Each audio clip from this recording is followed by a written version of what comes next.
Halo guys, Assalamualaikum warahmatullahi wabarakatuh. Kembali lagi dengan saya Sandia Sri Aprilia dari kelas 2M Manajemen Universitas Gunung Jati. Saya di sini akan kembali menjelaskan materi berikutnya, yaitu tema 11 yang berjudul Human Capital atau modal manusia.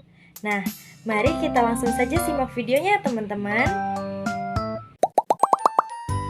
Human Capital atau modal manusia.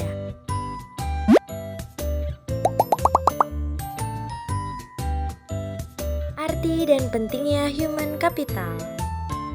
Nah, jadi istilah human capital ini pertama kali dikemukakan oleh seorang ekonom bernama Theodore Salt yang berpendapat bahwa peningkatan kesejahteraan pada perusahaan itu tidak tergantung pada tanah, peralatan, energi, dan sumber daya, melainkan pada kompetensi pengetahuan dari pegawainya.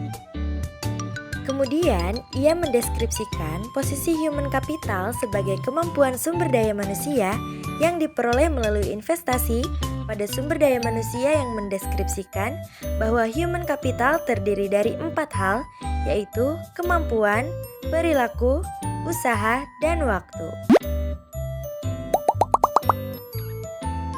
Human capital ini merupakan kombinasi dari keempat faktor kemampuan, perilaku, usaha, dan waktu yang dapat dideskripsikan sebagai berikut.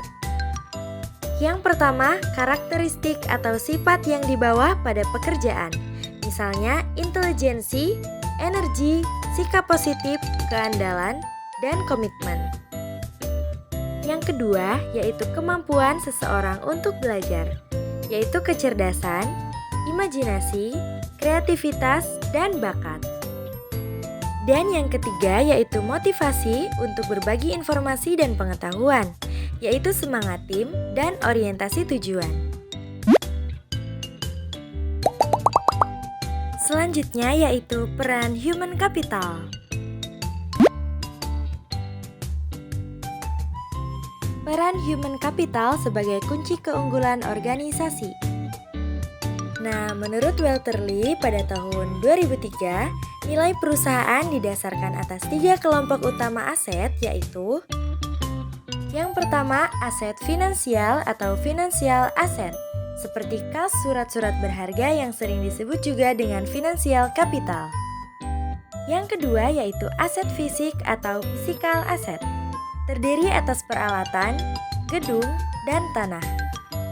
Nah, aset fisik ini bisa disebut juga dengan tangible asset. Dan yang ketiga yaitu aset tak berwujud atau bisa disebut juga intangible asset. Nah, aset tak berwujud ini ada organizational capital dan intellectual capital. Organizational capital itu seperti aliansi bisnis, customer capital, merek, reputasi kualitas, dan pelayanan. Intellectual capital terdiri dari paten, desain produk, dan teknologi. Lalu, goodwill dan human capital. Hubungan kompetensi karyawan dengan human capital.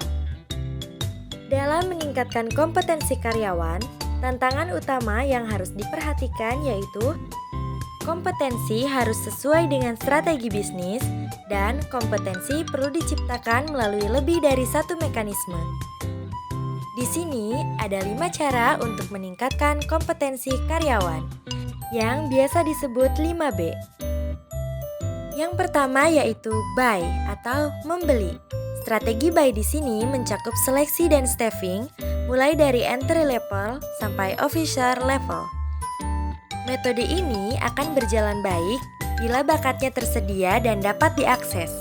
Selain itu, metode ini memiliki resiko kegagalan yang besar. Perusahaan kemungkinan tidak menemukan bakat di luar perusahaan yang lebih baik dari bakat di dalam perusahaan. Dan jika bakat eksternal tidak dapat berintegrasi dengan perusahaan, kegagalan pun akan terjadi.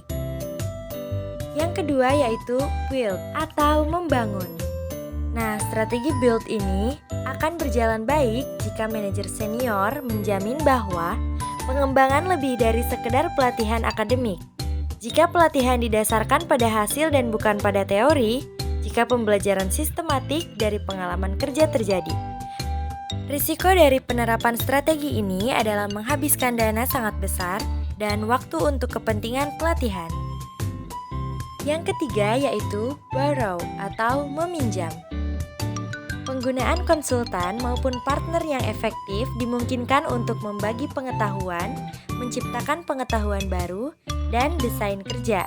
Banyak perusahaan sedang belajar bagaimana menggunakan konsultan dan bukan tergantung pada mereka. Strategi ini mensyaratkan adaptasi model dari konsultan dan bukan adopsi, karena setiap perusahaan memiliki cara yang berbeda untuk mengaplikasikan gagasan tersebut. Cara borrow ini juga memiliki resiko, yaitu adanya kemungkinan investasi yang sangat besar, namun dengan return yang kecil. Selain itu, adanya kemungkinan perusahaan akan menjadi tergantung pada konsultan tanpa adanya transfer pengetahuan, serta penerapan metode dan gagasan tanpa adaptasi. Berikutnya yang keempat yaitu bounce atau melambung. Karyawan yang tetap bekerja maupun yang dikeluarkan harus memahami mengapa dan apa yang diharapkan dari mereka. Proses yang fair harus memenuhi persyaratan hukum. Resiko dari cara ini adalah jika dalam pengambilan keputusan lebih didasarkan pada persepsi dan bukan fakta, maka ada kemungkinan perusahaan mengalami kerugian dengan hilangnya karyawannya yang terbaik. Selain itu, kredibilitas manajemen akan turun sebagai akibatnya. Yang terakhir yaitu bind atau mengikat.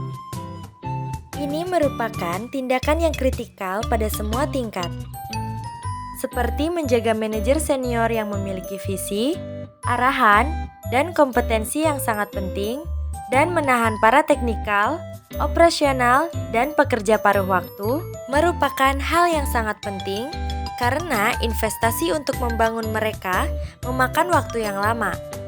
Bagi perusahaan yang tidak menerapkan metode ini, meskipun telah menerapkan metode buy dan build, akan menciptakan intelektual kapital bagi pesaing. Nah, mungkin hanya itu yang dapat saya jelaskan, kurang lebihnya mohon dimaafkan, dan sampai jumpa di video berikutnya. Jangan lupa like, komen, dan subscribe ya teman-teman. Sampai jumpa. Wassalamualaikum warahmatullahi wabarakatuh.